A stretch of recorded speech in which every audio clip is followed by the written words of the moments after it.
Mom texted, "Don't call or come over. We're done." I replied, "Got it." And by midnight, my name is Nova Reed, I'm 30 years old, and I live in Austin, Texas. This is my story. It was a Tuesday night. The kind of quiet, ordinary evening that doesn't warn you when your life is about to be split in two. The before and the after. I was in my small apartment, the city lights of Austin glowing softly through my window. The air smelled like leftover takeout and the lavender-scented candle I had lit on the coffee table. I was sketching a design for a client, lost in the gentle scratch of my pencil on paper. It was peaceful. It was my own. My phone buzzed on the kitchen counter. The sound was sharp, an unwelcome interruption. I ignored it at first, wanting to finish the line I was drawing. It buzzed again, a short, insistent vibration. I sighed, put my pencil down, and walked over to it. The screen was bright in the dim room. It was a message from Mom. My stomach tightened, a familiar knot of anxiety that always appeared when her name lit up my phone. I tapped the screen. The words were stark and black against the white background. But before I tell you how everything flipped, like and subscribe, and drop a comment to let me know where you are watching from. Don't call or come over. We're done. And don't even think about the will, sweetie. I read it once, then twice. My brain struggled to connect the words to my reality. We're done. It was so clean, so absolute, like a surgeon's cut.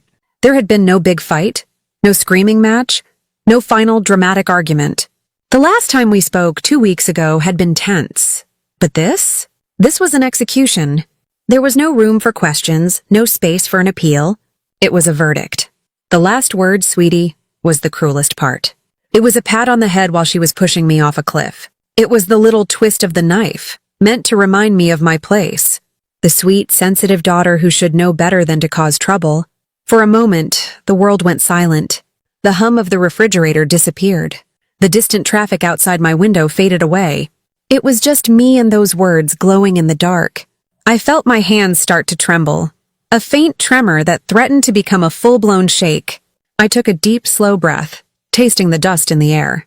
Crying felt like a waste of energy. Screaming felt pointless. They had already made their decision. So I did the only thing that felt right. The only thing that felt like me.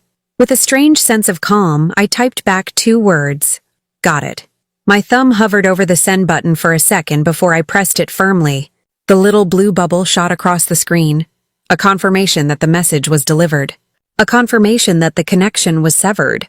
Then, I turned my phone face down on the counter. I didn't want to see her name again. I didn't want to see if she replied with more poison. I walked to the kettle, filled it with water, and set it on the stove to boil. The familiar ritual was grounding. Water, heat, tea. Simple things that made sense in a world that had just stopped making any. As I waited, I looked around my apartment. Every piece of furniture, every book on the shelf, every piece of art on the wall, I had bought it all myself. With my own money. From a life I had built hundreds of miles away from them. I had left home at 19 to escape the suffocating weight of their expectations, and for 11 years I thought I had succeeded. I thought the distance had given me freedom. But I was wrong. I was still tied to them. An invisible financial and emotional lifeline that they held in their hands. A lifeline they had just decided to cut.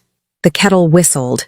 I poured the steaming water over a chamomile tea bag and watched the water slowly turn golden. I wrapped my hands around the warm mug, letting the heat seep into my cold fingers. I took a slow sip, the warmth spreading through my chest. I watched the steam twist and disappear in the dark room. For hours I just sat there. I didn't move. I didn't think about the future. I didn't mourn the past. I just existed in the strange, hollow quiet of the present. I was an island. I was alone. And for the first time, it didn't feel like a punishment. It felt like a fact. Then, just as the clock on my oven ticked over to midnight, the silence was broken. My phone, still face down on the counter, lit up. It vibrated, a long, desperate buzz. A call. I didn't need to look to know who it was. The screen went dark, then lit up again with a new message. Then another call, missed, then a FaceTime request. The notifications started coming one after another, a frantic barrage against the quiet fortress I had built around myself. The silence was over. Their cold, calculated dismissal had failed to get the reaction they wanted. Now the storm had just begun. And this time, I wasn't going to be the one to clean up the damage.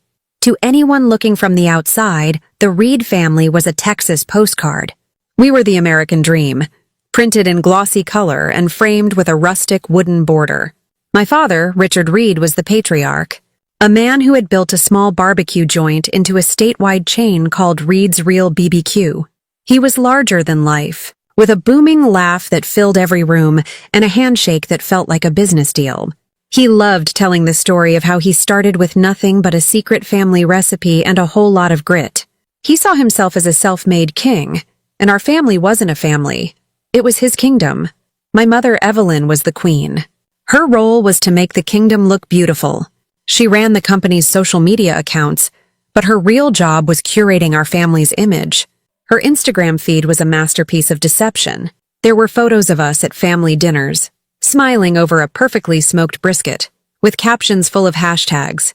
Blessed, family first, Texas life. She would post pictures of Dad and her on date night, clinking wine glasses with a caption about how love takes work. She never posted about the silent, tense car rides home. She never mentioned the arguments that happened behind closed doors, always whispered, because yelling was unladylike. Mom's greatest talent was making a hollow shell look like a solid gold statue. Then there was my brother, Ethan. He was the crown prince, the heir to the barbecue throne. Ethan was 2 years older than me, and from the day he was born, he was the golden child. He had Dad's charm without the work ethic, and Mom's looks without the subtlety. He was the kind of guy who failed upward, always landing on his feet because our parents were there to catch him. He crashed his first car, a brand new Mustang, for his 16th birthday, and Dad just laughed and bought him another one. He flunked out of business school, and Dad just gave him a manager position at the flagship restaurant. Ethan could do no wrong.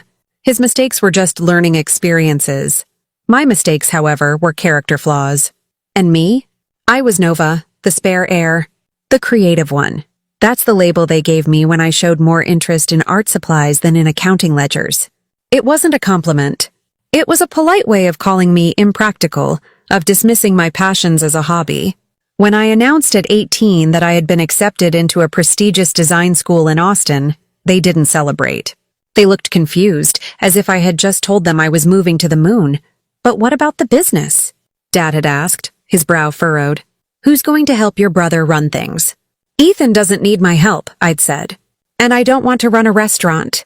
I want to design spaces. My mother had just smiled that tight plastic smile of hers. It's just a phase, dear. You'll get it out of your system and come back home. But I didn't. Leaving home at 19 wasn't just about going to college. It was an act of survival. Their house was suffocating. The air was thick with unspoken rules and unmet expectations. Their love was transactional. It was something you earned by being useful, by playing your assigned role. Ethan played his role perfectly. He was the charismatic successor. I was supposed to be the sensible, responsible one in the background. The one who would quietly fix his mistakes and make sure the family image never cracked. They said I was too sensitive. I remember one Christmas, I was about 15, and I'd spent weeks hand-painting a portrait of our family home for my parents. I was so proud of it. I gave it to them, my heart pounding with hope. Dad glanced at it for a second and said, "That's nice, honey. You forgot to paint my new truck in the driveway."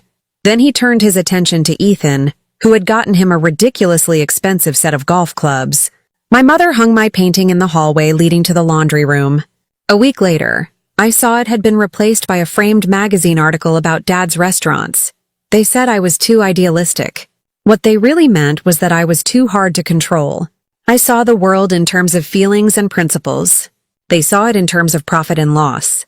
When I tried to talk to them about how they treated their employees, Dad would wave his hand dismissively. "That's just the cost of doing business, Nova."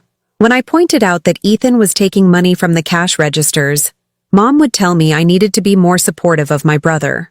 "He's under a lot of pressure," she'd say. So I built my own world in Austin. I worked 3 jobs to put myself through school. I graduated at the top of my class. I started my own small interior design firm from my kitchen table. I was proud of what I had built, but a small, stupid part of me still craved their approval. So I let them back in. I answered their calls. I sent them money when they needed it. I became their unofficial, unpaid financial advisor, their on-call therapist, their secret fixer. I thought that by being useful, I could finally earn their love. I was wrong. I wasn't earning their love. I was just enabling their dysfunction. And the more I gave, the more they took, until there was almost nothing left of me. The beginning of the end started at my parents' dinner table.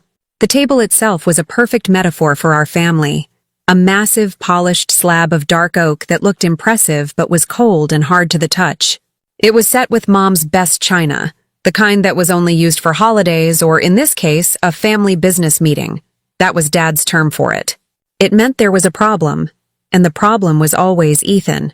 I had driven the 3 hours from Austin that morning, feeling a familiar dread settle in my stomach. The call had been vague. "We need to talk, Nova," Dad had said, his voice laced with a false sense of bonhomie. "Come for dinner. Your mother is making her brisket." It was always a summons, never an invitation. The atmosphere in the house was thick with tension. Mom was fluttering around the kitchen, her movements jerky and anxious. She kept wringing her hands, a habit she had when she was trying to hold her composure. Her pearl necklace seemed to tighten around her throat. Dad was in his study, the door closed, taking a business call, which I knew meant he was avoiding the inevitable confrontation. Ethan was sprawled on the living room sofa, scrolling through his phone, completely unfazed. He looked up when I walked in, gave me a lazy smirk, and went right back to his screen. No hello, no acknowledgement, just the silent assumption that I was there to serve my purpose. We sat down to dinner, and the small talk was excruciating. Mom asked about my work, but her eyes were glassy. She wasn't really listening. She just wanted to fill the silence. Dad finally emerged from his study and took his seat at the head of the table, looking grim. He carved the brisket with aggressive sawing motions. We ate in near silence for 10 minutes, the only sound the clinking of our forks against the expensive plates. Finally, Dad put his fork down with a loud thud. The meeting had officially begun. He slid a thick folder across the table. It stopped right in front of my plate. "Ethan's in a bit of a bind," he started, not even looking at his son. I didn't open the folder. I didn't need to. I already knew the story. It was the same one, just a different chapter. "Which location is it this time?" I asked, my voice flat. "The one in San Antonio," Dad grumbled. "He had some management issues," Ethan scoffed from across the table. "The staff was lazy. They had no respect. The vendors are refusing to deliver because the bills haven't been paid in 3 months." Dad cut in, shooting Ethan a dark look. "And the bank called. The business loan is in default." I finally looked at my brother. He was staring at his plate, a sullen expression on his face. He looked like a teenager being scolded, not a 32-year-old man who had just run a successful business into the ground. Again. This was the 3rd location he had managed, and the 3rd one he had nearly destroyed. Mom's voice was a tremulous whisper. "We can't afford another bailout, Richard. The brand can't take the hit." She looked at me then, her eyes pleading. It was the look she always gave me right before the ask. The look that said, "You're the strong one. You fix this." Dad leaned forward, his hands clasped on the table. "Nova," he said, his voice shifting into its familiar, authoritative tone. "You're good with money. You've got your own business. You're stable.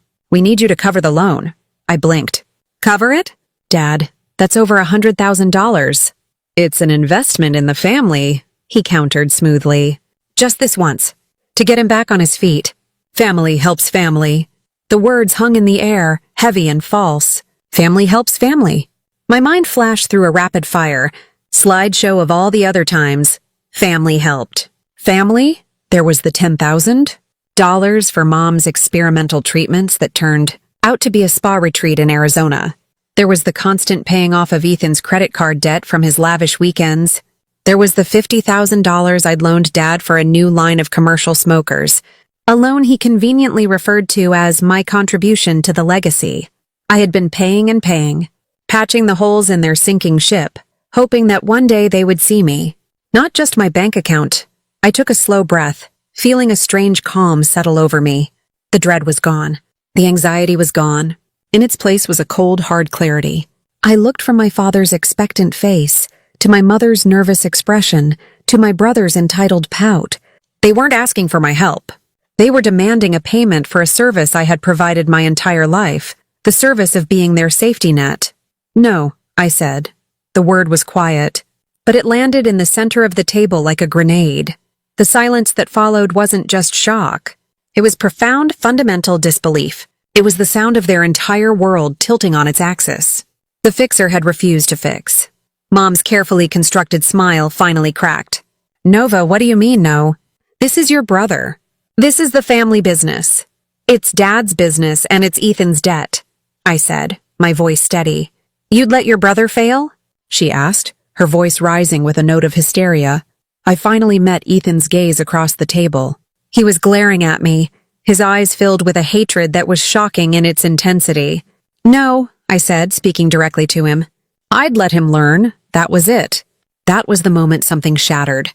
A coldness entered my father's eyes that I had never seen before. It wasn't anger. It was something worse. It was dismissal. My mother looked at me as if I were a stranger, a monster who had just revealed its true face. The rest of the dinner was a blur of accusations. I was ungrateful. I was selfish. I had forgotten where I came from. I didn't say another word. I just sat there, absorbing their attacks, feeling the emotional armor I never knew I had slid into place. When it was over, I stood up, said a quiet good night, and walked out. No one said goodbye. I drove the 3 hours back to Austin in complete silence, the family I thought I had finally cracking and crumbling in my rearview mirror. The 2 weeks that followed the dinner were a study in silence. A heavy, deliberate silence that was louder than any screaming match could ever be. It was a punishment, and I knew it. In my family, affection and attention were commodities, and they had just put an embargo on mine. There were no phone calls, no passive-aggressive texts. My mother, who usually littered my social media with cloying comments like, "My beautiful, talented daughter," went completely dark. It was as if I had ceased to exist. At first, the silence was unsettling. I'd pick up my phone out of habit, expecting to see a missed call or a message, but there was nothing. The quiet felt like a cold front moving in, a sign of the storm to come. But as the days passed, something shifted inside me. The anxiety began to fade, replaced by a strange and unfamiliar peace. I woke up in the morning without the knot in my stomach. I worked on my designs without the background hum of waiting for the next family crisis to erupt. I was breathing easier. The silence wasn't a punishment. It was a reprieve. I started to see the pattern of my life with them more clearly. It was a cycle of chaos and rescue. Ethan would create a problem, my parents would panic, and I would be called in to solve it. My reward was a temporary return to their good graces, a brief period of warmth before the cycle started all over again. My no at the dinner table hadn't just been a refusal of a loan. It had been a refusal to play my part in the family drama. And without me in my designated role, their whole production had ground to a halt. Then, on the 14th day, the text came. It was a Tuesday night, and I was curled up on my sofa with a cup of tea, feeling content for the first time in a long time. The buzz of my phone was a jolt back to reality. It was Mom. Don't call or come over. We're done. And don't even think about the will, sweetie. I read the words, and the fragile peace I had built over 2 weeks shattered. But it wasn't sadness I felt. It was a profound, chilling clarity. This wasn't an emotional outburst written in a moment of anger. This was a calculated, strategic move. Each word was chosen with a purpose. We're done. The two most final words in the English language. A door slammed shut and locked from the other side. It was a declaration that my services were no longer required, and therefore neither was I. And don't even think about the will. This was the most revealing part. It laid bare the transactional nature of our entire relationship. They believed the only reason I would ever help them, the only reason I would endure their neglect and Ethan's arrogance, was for a future inheritance. It never occurred to them that a small, foolish part of me was just a daughter who wanted her parents to love her. They saw love as a business deal, and I had just violated the terms of the contract. So, they were voiding it, making it clear that I would get no payout. And that last word, sweetie, it was pure venom, wrapped in a sugary coating.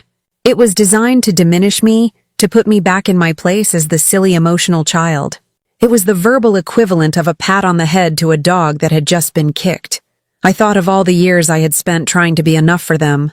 I remembered my college graduation. They had shown up late and left early to take Ethan to a baseball game. You know how much he loves the Rangers, my mother had whispered to me as they left, as if that explained everything. I remembered the time I was hospitalized with pneumonia, And they didn't visit because it was the same weekend as the annual barbecue festival, a crucial event for the brand. They sent a flower arrangement with a card signed by their assistant. I thought of the thousands of dollars, the hundreds of hours of emotional labor, the endless sleepless nights I had spent worrying about them, cleaning up their messes, protecting their precious image. All of it, in their eyes, was just a down payment on an inheritance I never cared about. The text wasn't an ending. It was a diagnosis. It was the final, undeniable proof of a sickness I had been trying to cure my whole life. And you can't cure people who don't believe they're sick. I set the phone down on the coffee table. I looked at the words one last time. For a moment, I felt a flicker of the old pain, the sting of being the unloved child. But then something else rose up to meet it. A wave of pure, unadulterated relief. The fight was over. The endless audition for their affection had been officially canceled. I didn't have to try anymore. I was free. I picked up my phone, my fingers steady. I typed the 2 words that would end one life and begin another. Got it. I pressed send. And I felt the last chain break.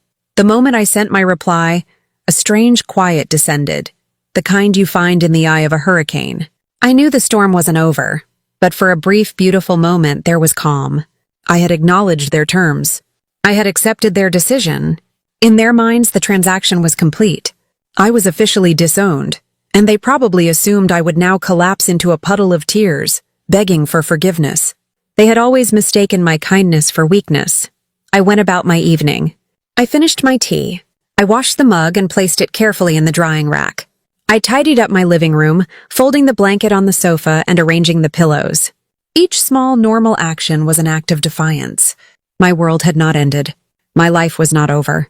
I was still here, in my home, a place that was truly mine. It was exactly at midnight that the other side of the storm hit. My phone, which had been silent for 2 weeks, suddenly came to life. The screen lit up with an incoming call from Mom. The vibration was angry, insistent. I let it ring until it went to voicemail. A second later, a notification popped up. A new voicemail. Immediately after, the phone started ringing again. This time it was Dad. I ignored that call too. Then came a barrage of text messages from Ethan. I picked up the phone, my heart beating a steady, rhythmic drum. I didn't feel panic. I felt a detached sort of curiosity. I opened his messages first. What did you do? Mom is crying. I hope you're happy. You think you're so much better than us, don't you? You'll regret this, Nova. The classic guilt trip straight from the family playbook. Blame, shame, and a vague threat. It was so predictable, it was almost boring. I deleted the messages without replying. Next, I listened to the voicemails. Mom was first. Her voice was thick with manufactured tears. Nova, darling, I don't know what you're thinking. You're overreacting. We were just upset. You know how your father gets. Call me back. This is tearing your family apart. It was a masterclass in manipulation. She took no responsibility, framed me as the unstable one, and positioned herself as the victim. Dad's message was short and clipped. Nova, stop this foolishness. You're making your mother ill. Don't make this harder than it has to be. Call us. It wasn't an apology. It was an order. An order from a king whose authority had just been challenged. They didn't understand. Their texts, their calls, their fake concern. It wasn't having the desired effect. They thought their power came from their ability to grant or withhold their love. They had just played their final card, cutting me off, and they expected me to fold. What they never realized was that their true power over me was financial. Not the inheritance they held over my head, but the financial lifelines I had extended to them. And they had just reminded me where all the switches were. With a calm that felt almost foreign, I put my phone down and picked up my laptop. I opened it, the soft glow of the screen illuminating my face. I opened my banking app. It was time to do some accounting. Line by line, I reviewed every financial connection I had to my family. Each one was a thread, and I was about to snip them all. First on the list was Mom's supplemental credit card. It was under my name, an account I had opened for her years ago to cover medical co-pays and prescriptions. I clicked on the statement. Alongside the pharmacy charges were weekly charges from a high-end salon, monthly subscriptions to boutique clothing services, and dinners at expensive restaurants. I remembered her telling me how stressed she was, how her health was so fragile. I felt a cold anger rise in me. It wasn't about the money. It was about the lies. I found the option on the website. Report card is lost or stolen in close account. I clicked it. The system asked if I was sure. I clicked yes. A small green check mark appeared. Done. Next was Dad's business line of credit. I had co-signed it 5 years ago when the bank was threatening to pull their funding.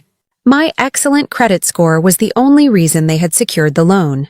It was supposed to be for emergencies only. I pulled up the activity. There were charges for custom-made boots, a weekend golf trip to Pebble Beach, and a down payment on a new luxury truck. His business emergencies. My name was on that loan, my financial future tied to his recklessness. I navigated to the bank's contact page, found the number for the business accounts department, and wrote a clear, formal email instructing them to freeze the account immediately and remove my name as co-signer, effective immediately. I attached a copy of the original agreement where it stated I could do so with written notice. I hit send. Done. Finally, there was Ethan. The temporary loan I had given him of $20,000 to get back on his feet after he lost his last job. There was no formal contract, just a text exchange where he promised to pay me back in 6 months. That was 2 years ago. I opened a new email. This one was to my lawyer. I attached screenshots of the text messages and a record of the bank transfer. My message was simple.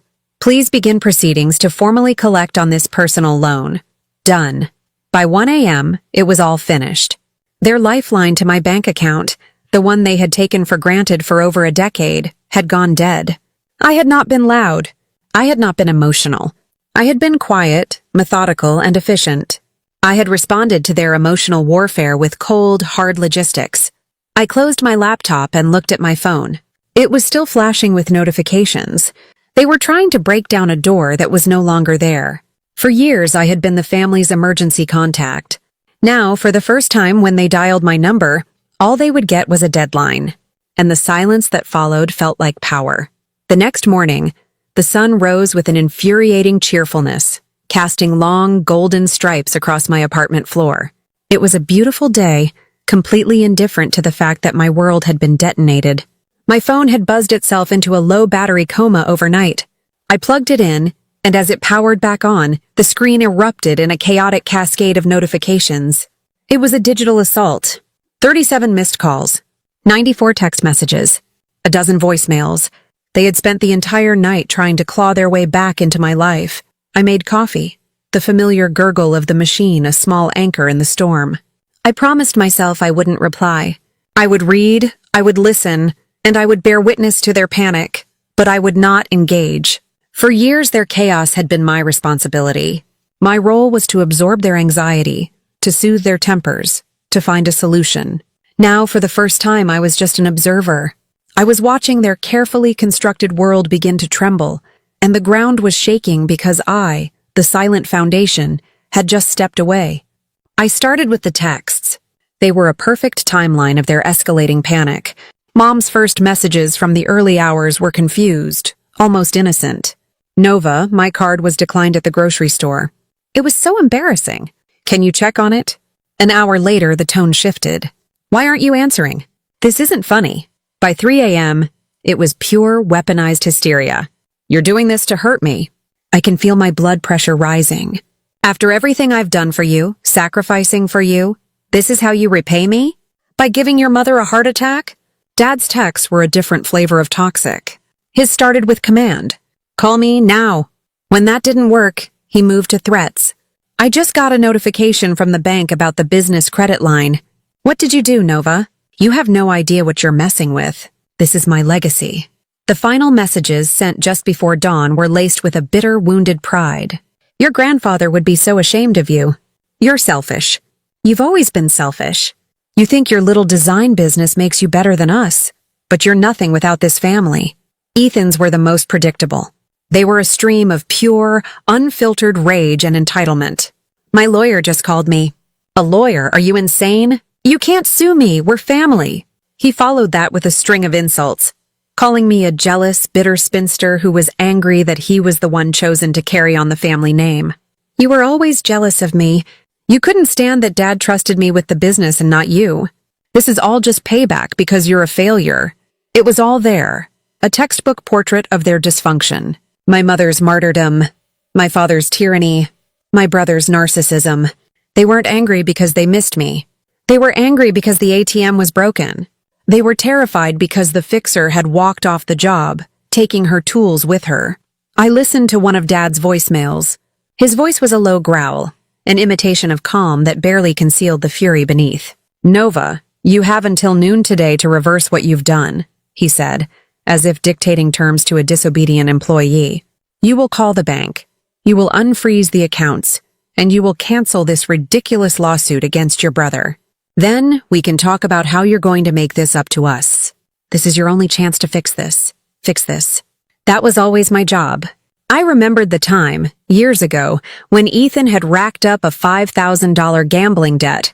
My parents were frantic. Not because their son had a problem, but because the man he owed money to was a well-known figure in town. The scandal would have been terrible for the brand. I was the one who met the man in a dingy back office and paid him in cash from my savings, money I had been putting away for a down payment on a car. I told my parents it was a car repair bill for Ethan, and they accepted it without question, relieved to have the problem disappear. I remembered the night before Dad was set to present a new expansion plan to his investors.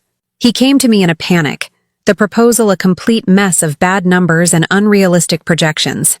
I stayed up all night, drinking black coffee, reworking every single spreadsheet, rewriting the entire presentation.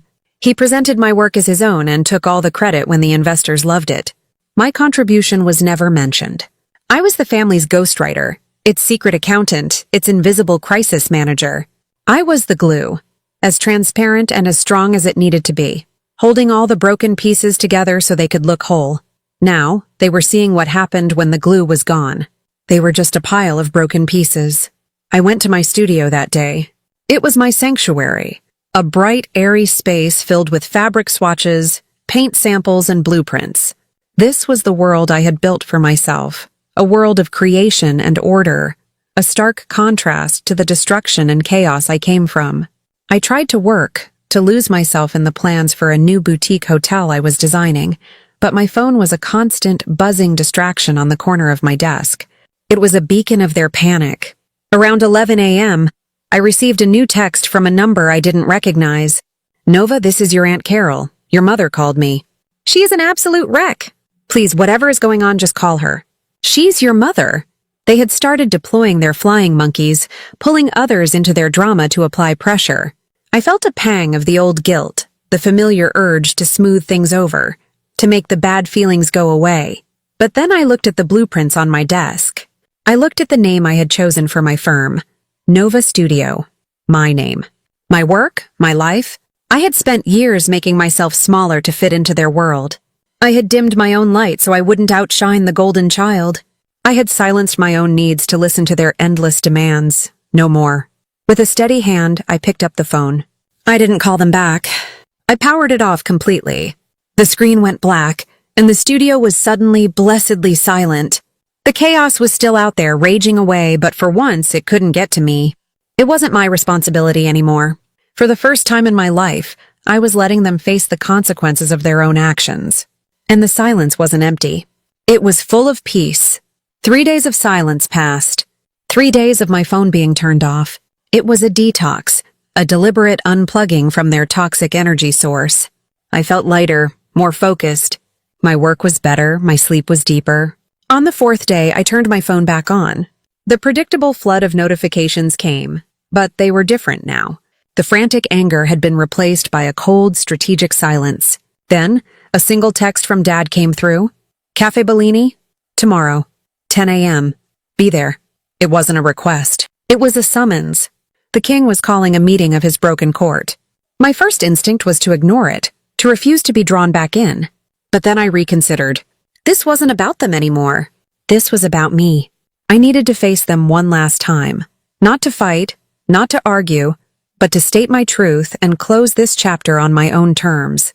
I wouldn't go there for them. I would go there for me. The next morning, I walked into Cafe Bellini. It was a place we used to go for special occasions when I was a child, a place of happy memories that now felt tainted. I chose a small table in the corner, a position where I could see the door but wasn't the center of attention. I ordered a black tea and waited. They arrived together, a united front of dysfunction.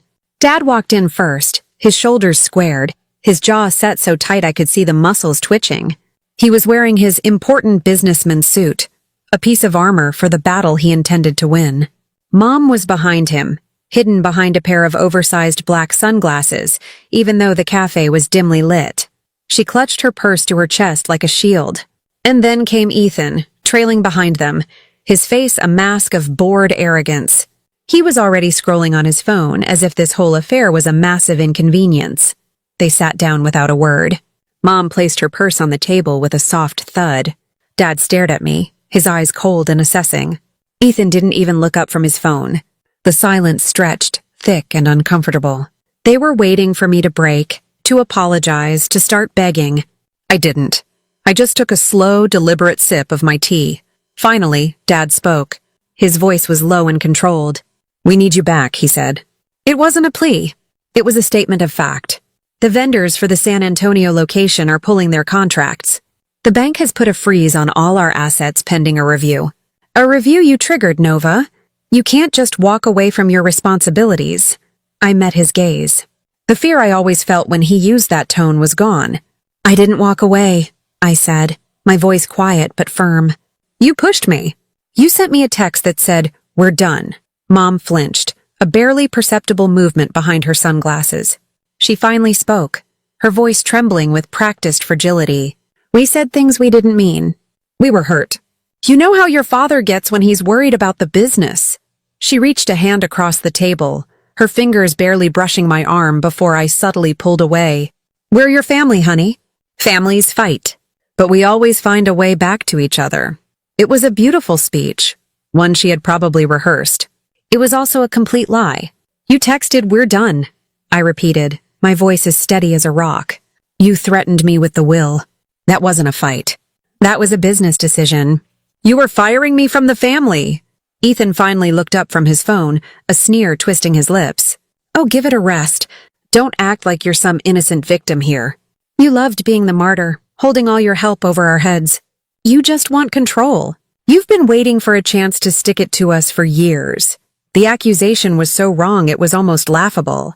For years I had craved the opposite of control. I had craved acceptance. I wanted to be a daughter, not a tool.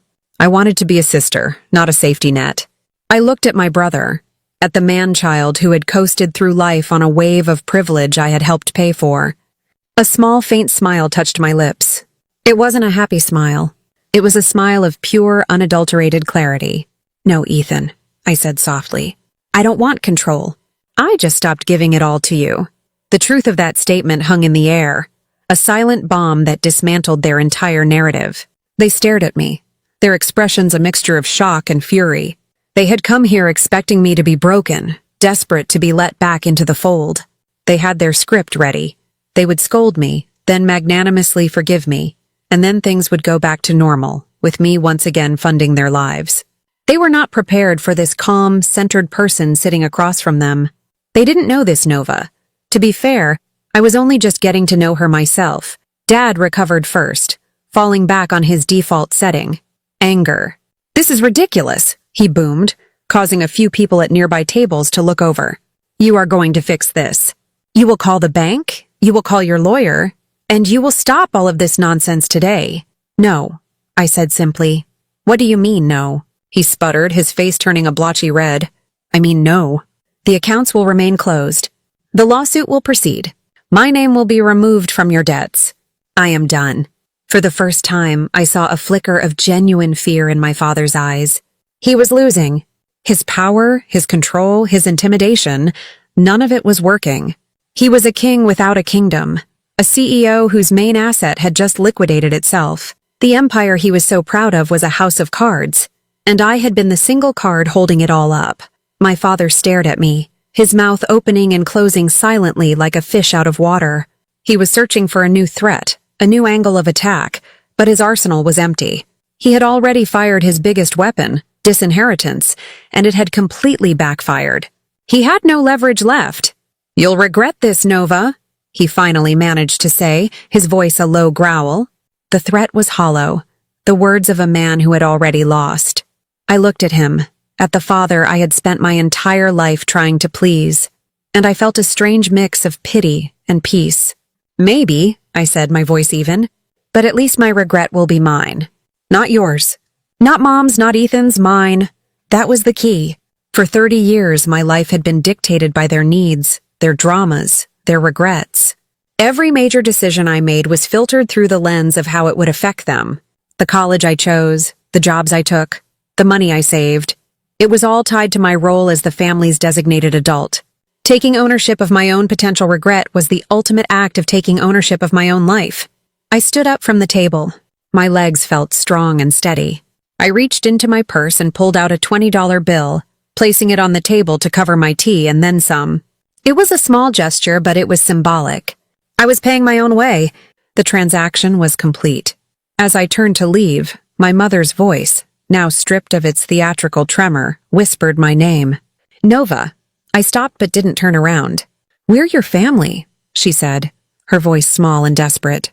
It was her last, pathetic attempt to appeal to a loyalty she herself had broken. I paused for a moment.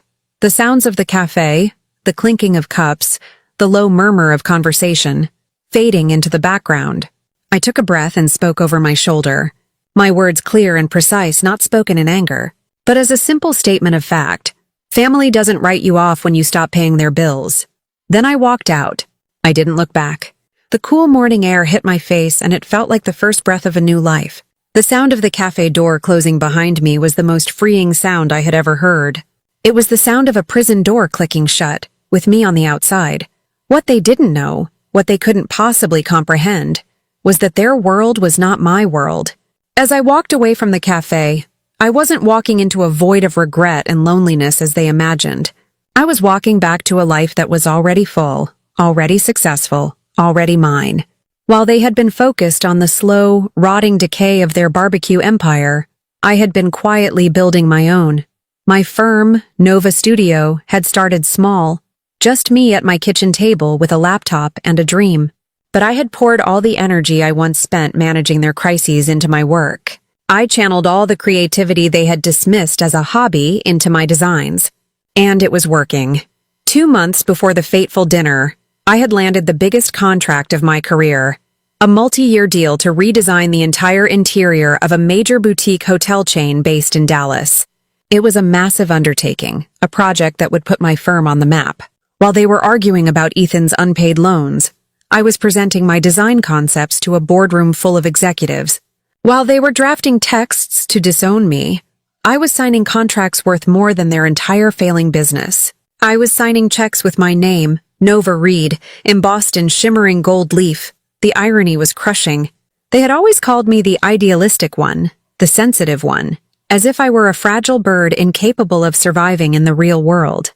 Yet, I was the only one who had built something real and sustainable. Their success was a legacy, something handed down and squandered. Mine was earned. The next day, I was on site at the first hotel in Dallas. I walked through the gutted lobby, the air thick with the smell of sawdust and fresh paint. I conferred with contractors, made decisive choices about color palettes and lighting fixtures, and felt a thrill of pure, unadulterated joy. This was real. This was mine. All the years of being told my passions were impractical, all the times my work was dismissed, it all faded away in the face of this tangible achievement. I had spent my life trying to fix their broken world. But the real shift happened when I realized my purpose wasn't to fix what was broken, but to build something new, something beautiful, something that was entirely my own. I looked at the blueprints in my hand, the detailed plans for a future I was creating, and I knew, with a certainty that settled deep in my bones, that I would never regret walking out of that cafe. I was no longer a supporting character in their tragic drama. I was the architect of my own life. A year can feel like a lifetime, or it can pass in the blink of an eye. For me, it was both. The days were filled with a dizzying rush of work, travel, and creation. I threw myself into the hotel project, working 16-hour days, not out of obligation, but out of pure passion. The first hotel renovation in Dallas was completed to rave reviews. It was featured in a prominent design magazine, the very same one my mother used to leave artfully placed on her coffee table to impress her friends. There was a 2-page spread with glossy photos of my work and a headline that read, Nova Reed's Vision, the New Face of Texas Luxury. I wondered if she had seen it. From there, Nova Studio exploded. I opened a second office in San Diego to manage a new contract for a coastal resort.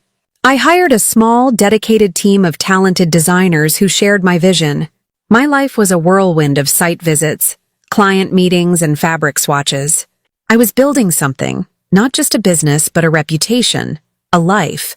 The hollow ache that had been a constant companion for so many years was gone, replaced by the satisfying exhaustion of meaningful work. I didn't hear from my family directly. After the confrontation at the cafe, they had gone silent. But news from my old hometown trickled in through the grapevine. I had a distant cousin I exchanged Christmas cards with, and she would occasionally call with updates, her voice dripping with a mixture of gossip and pity. The first domino to fall was the San Antonio restaurant. It folded less than a month after our meeting. The vendors had pulled out, and without my financial backing, Dad couldn't secure another loan. The closure made the local paper. The article mentioned financial mismanagement as the cause. A few months later, the real trouble began. I learned through my cousin that Ethan had been formally charged by the state. It turned out his management issues were more than just unpaid bills. He had been cooking the books for years, embezzling money from the company to fund his lavish lifestyle. The lawsuit I had initiated with my lawyer had been the loose thread that, when pulled, unraveled his entire web of deceit. The bankruptcy proceedings for the business had uncovered years of fraud. That was the blow the Reed's Real BBQ brand could not survive. The story of the golden child being charged with a felony was a stain that no amount of my mother's curated social media posts could wipe away. One by one, the other restaurant locations shut down, the signs taken down in the dead of night. The empire my father had spent his life building, the legacy he had accused me of trying to destroy, had crumbled under the weight of its own corruption. The final, symbolic nail in the coffin came about 10 months after I had walked out of the cafe. My cousin called to tell me that my parents had sold the house. The sprawling ranch house I had grown up in, the stage for all those perfectly false family photos, was gone. They sold it quietly and moved to a small rented condo in a town 2 states away. They had vanished from the Texas social scene they held so dear. They were no longer the Reeds of Reed's BBQ. They were just Richard and Evelyn, a retired couple living in anonymity. I listened to all this news with a strange sense of detachment. There was no joy, no triumphant feeling of, I told you so. There was no satisfaction in their ruin. Gloating would have meant I was still invested in the game, still playing for points. But I had left the stadium a long time ago. Instead, what I felt was a profound and quiet sadness. It was the kind of grief you feel for a death that happened long ago. I was mourning the family I never had. I was mourning the parents they could have been, the brother he might have become. I was mourning the fantasy I had clung to for so many years. The fantasy that one day they would wake up and see me, that they would love me for who I was, not for what I could do for them.